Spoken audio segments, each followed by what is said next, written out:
The Kansas City Chiefs just wrapped up day 3 of training camp. Football is back. We are inching closer and closer to preseason football, which precedes regular season football by just 3 games these days. But we have 10 notes to talk about from Kansas City Chiefs training camp, and I want to get right into it with the first one for the second day in a row. These come to us from Pete.Sweeney. For the second day in a row, Xavier Worthy looks to be out of practice. The Chiefs said he had an illness on Monday. I do not point this out to make a big deal out of it. I point this out simply to say that it is still true. Xavier Worthy is not practicing. There are several players not practicing. So why do I make a point to say that Xavier Worthy isn't practicing? Just to get it out there. The Kansas City Chiefs are saying it's not a big deal. It's not hamstring related. And if they want to say that, okay, I will believe them. The next thing, I started off yesterday's video by saying I was wrong and Trey Dean got cut. I have to do it again. Guys, I have to do it again, maybe. I have to get out in front of it. Looks like Lucas Niang will get some work at left guard today with Joe Thuney still out. Yeah, I did not think Lucas Niang would ever be getting reps at offensive guard. He does not look like he has the correct physicality to me. He does not look to me that he is he does not look to have the leverage to me. So if they're working him out there and there's a note later on that I'm going to get back to the core of the issue here with Joe Thuney. But if this is true, well, obviously it's true, but if it's more than just probing to see who can play offensive guard, it might be a little troubling, right? The Kansas City Chiefs have numerous guys that they do not, if they are willing to put Lucas Niang out there, it looks like they're not sure about those guys. Mike Caliendo, etc. Hunter Nourzad, etc. CJ Hansen, etc. So, obviously, Lucas Niang is not a rookie, so that is going to come into account with Andy Reid and company really preferring to have sure hands on the field. And when this is, I think there is a chance that Joe Thuney misses time this season, simply because of the note that we'll get into later. But if that is the case, you want to have someone who has experience ready to go. Why that's not Mike Caliendo, I'm not sure. But this is interesting to see that Lucas Niang is getting reps with the offensive guard, with the interior offensive line. This is the very next note that I was going to talk about. This is Pete retweeting Sam Gladney, who said, with Thuney still out, it's pretty clear the whole he may be ready for the Super Bowl thing was a massive bluff, right? And yeah, here's the thing. I didn't really think much of Joe Thuney not being out there for day 1 of camp. But day 2, it dawned on me, man, he was allegedly going to be ready for the Super Bowl. So the fact that he's still out really means that he's got a pretty serious injury. And I think that at the time, we didn't think that it was all that serious, obviously, because they were saying he might play in the Super Bowl. But I want to get this out there from Google. Recovery time from a torn pectoral muscle, also known as a pec strain, can vary depending on the severity of the tear and whether or not surgery is required. Grade 1 tear can heal on its own in 2 to 3 weeks. You can usually start physical therapy about a week after the injury. So obviously, this is not the case. Grade 2 tear, partial tear, can take 6 to 12 weeks to fully restore strength. So it looks like that is probably not the case. Obviously, I am no doctor. I am just speculating on what is on YouTube here. Grade 3 tear, complete tear, may require surgery and have a rehab period of 4 to 6 months. I don't think that is what we're talking about here, but we get this also. In general, recovery time can include starting strength training 4 to 6 months after surgery, avoiding bench press for 6 to 9 months. So a full rupture may need surgery and has an approximate 6-month rehab period. What are we looking at? What is now? Obviously, the severity of injuries doesn't go in precise numbers, but it looks like probably this is at least a number 2 grade tear, maybe a high grade 2 tear. So I think that it's possible Joe Thuney misses a little bit of time this season in the regular season.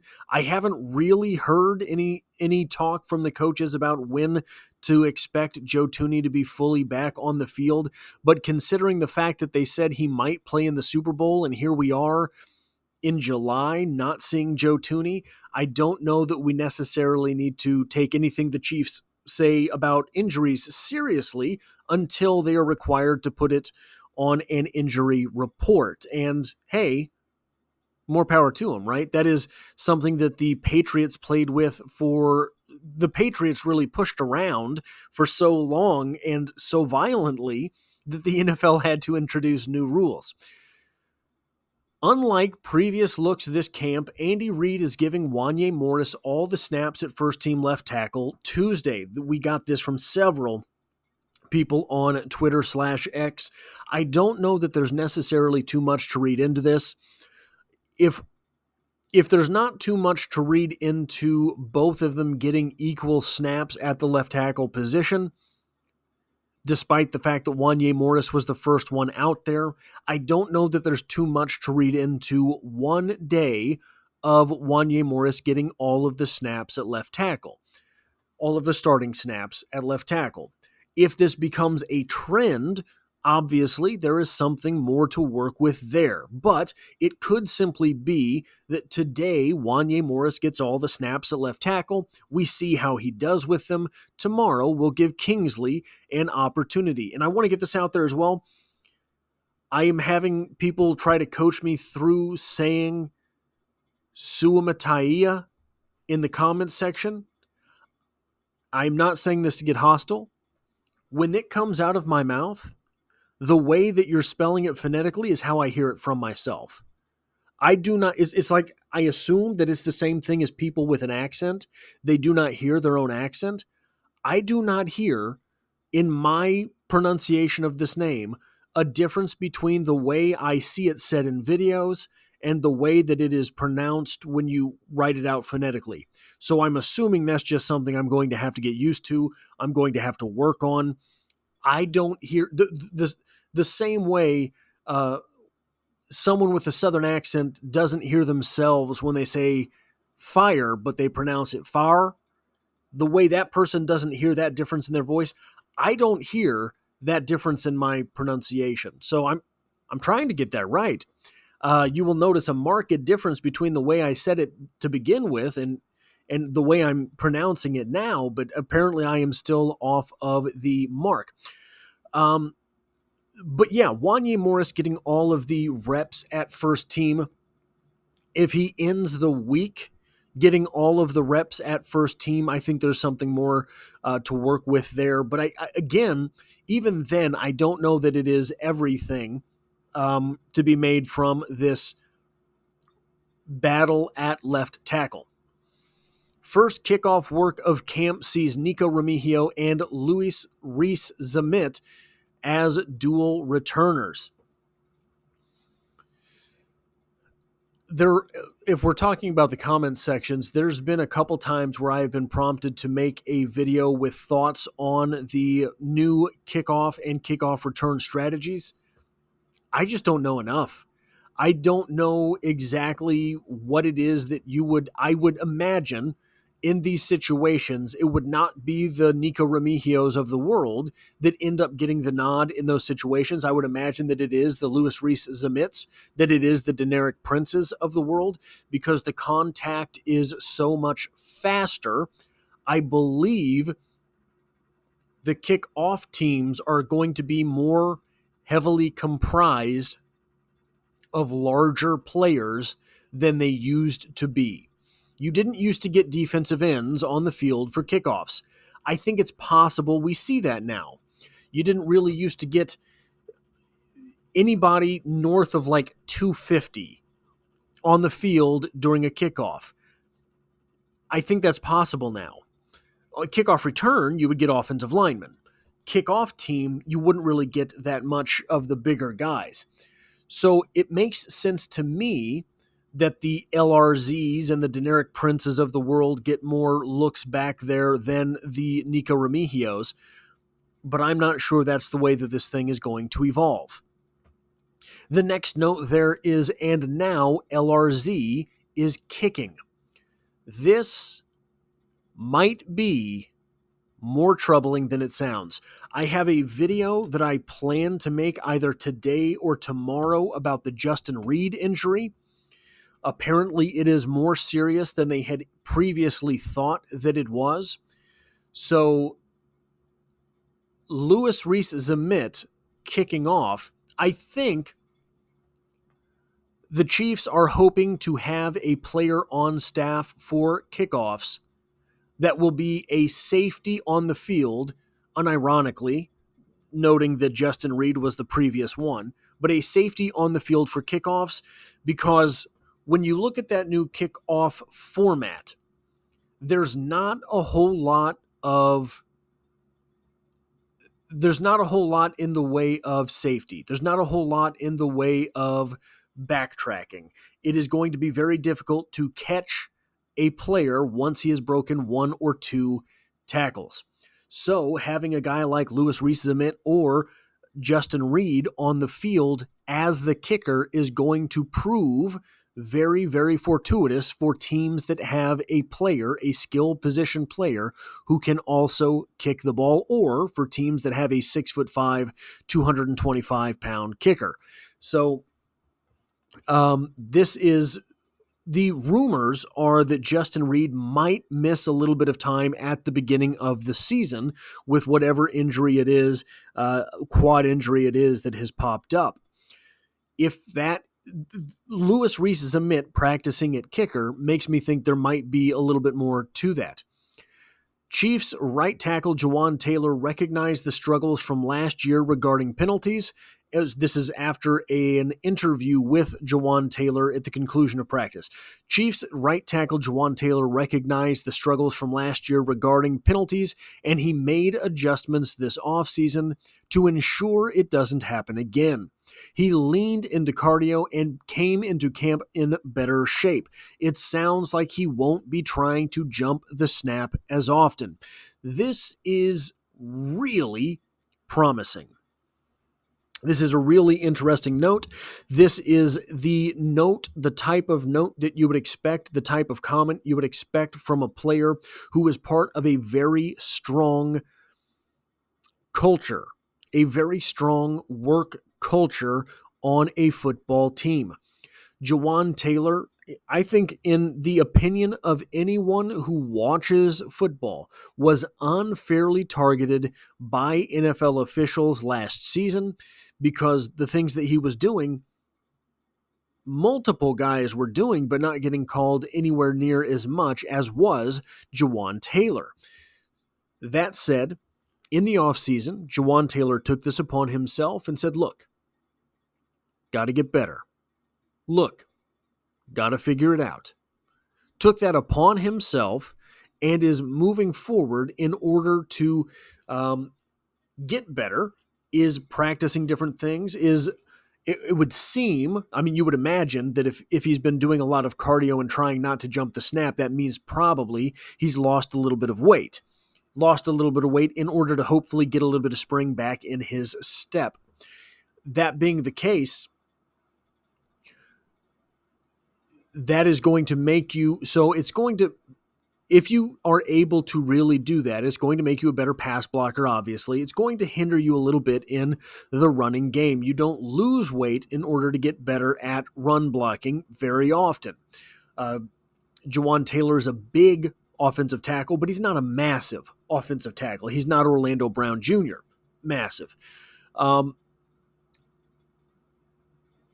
Making the adjustments, taking extreme ownership, if you will, of his shortcomings from last year and making adjustments in the offseason is the type of thing that you see in a winning culture organization. The Kansas City Chiefs got better, not just on the additions part of the offseason, but also the players staying have all it appear you are hearing more and more that players are deciding to get better at things in the offseason. We heard from Isaiah Pacheco today that he was working with a wide receiver coach in the off season.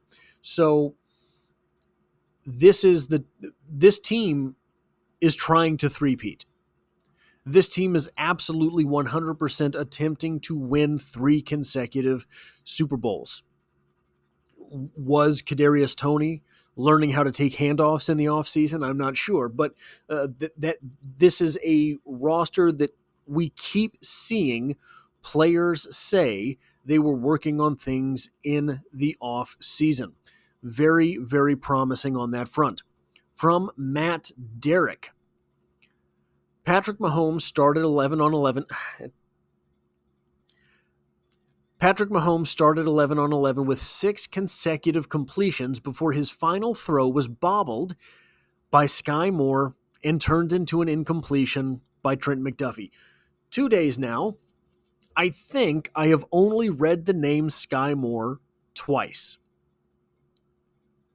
3 days now, I think I've only read the name Skyy Moore twice. And neither of them have been good outcomes. This has not been a promising thing. So whether or not Skyy Moore is on the bubble for being cut from the team, I cannot tell you, obviously. It does not look promising. What has Skyy Moore done to be a member of the Kansas City Chiefs in the past couple of seasons? A 250-yard season, it's not a bad number. Kind of a bad number when you're expected to be the number 3 guy. This year, I don't think there is any chance he is expected to be the number 3 guy. And when you are still dropping passes, turning passes into interceptions, etc., things are not looking great at this point for Skyy Moore. Worth noting today that after sharing left tackle snaps the past 2 practices, Morris took all the first-team reps, and Kingsley took all the second-team reps. Hunter Nourzad took second-team guard reps behind Niang with Mike Caliendo playing center. So the interesting thing here about this is that Hunter Nourzad is being seen, at least initially, as a more promising guard prospect than a center prospect. I do not believe that Mike Caliendo played any center for the Kansas City Chiefs last season. I believe that all of his reps, and he had very few reps, but I believe they were all at offensive guard, meaning that Mike Caliendo, who had played guard, is being seen as a better center than Hunter Nourzad, who last year played center in college. Hunter Nourzad, he's a real thick guy. I believe he would be in the upper percentiles for size on a center. So it is maybe not all that surprising to see him kicking out to guard, at least initially in his NFL career, because if you come in and you are the exception to the rule, normally the rule is a rule for a reason. So for him to be the exception to the rule, maybe he just has to grow into that role of being a big center, as opposed to coming in and being the big center, which is the anomaly. Mike Caliendo is smaller than Hunter Nourzad and maybe is more equipped for playing the center role. And the final note that I have here comes from Adam Teicher. Andy Reid, after practice, on Mahomes going downfield. He's got guys that's a part of their game. The best part of their game is going downfield, so he's utilizing that right now and testing it out, seeing how it works, and so far he's had some good connections. It is a joy to hear that, right? This is Andy Reid, however, downplaying it. Do I believe Andy Reid when he says, oh, that's just what we're doing right now? No, not at all.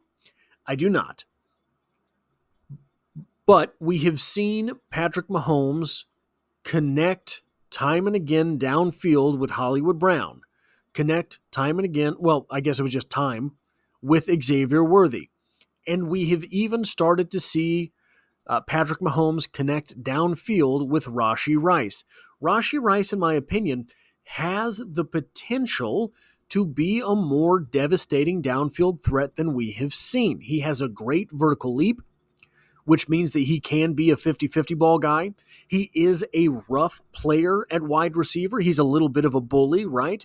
So and we saw this today on a downfield pass that he caught over Trent McDuffie, he shoved off. If you can get away with it, it's a great job to have. He shoved off. Trent McDuffie fell.